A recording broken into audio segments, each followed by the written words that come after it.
gì không từng hạt mưa đã gọi tên anh trông thấy trên cây bằng hồng trên chợt mong cô phòng đâu là cô đơn nếu mình nghe yêu trong hạt mưa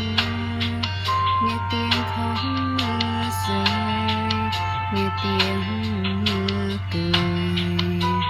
và sáng trái tim từng đêm gió trên lá vàng nắng em là gì không hơi vì anh thương em như thương cây bằng nắng cây nhớ ai làm sao nói được vì anh thương em như thương hạt mưa đông dài vô rồi mà có đường đâu anh thương em sẽ không cần trước sau vì anh đã đặt mình ở hết vô cùng.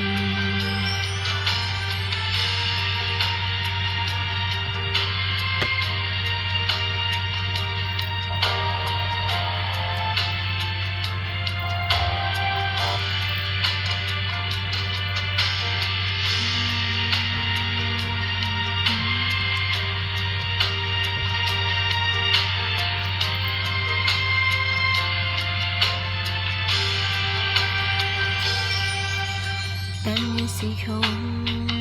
từng hạt mưa đã gọi tên anh vẫn thấy trong cây bằng nồng thêm chợt muốn cô phòng đau là cô đơn nếu mình nghe yêu trong hạt mưa nghe tiếng khóc mưa rơi nghe tiếng mưa cười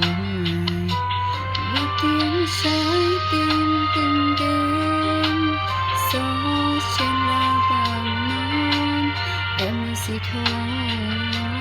em vì anh thương em như thương cây bằng nắng cây nhớ ai làm sao nói được vì anh thương em như thương hạt mưa đông dài vỡ rồi và có được đâu anh thương em sẽ không cần trước sau vì anh đã đặt mình ở hướng vô cùng vì anh thương em như thương cây bằng nắng cây nhớ ai làm sao nói được vì anh thương em như thương hạt mưa đông dài vỡ rồi mà có đường đâu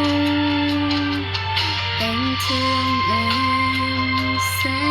không cần trước sau vì anh đã đặt mình ở hướng vô cùng anh thương em sẽ không cần trước sau vì anh đã đặt mình ở hướng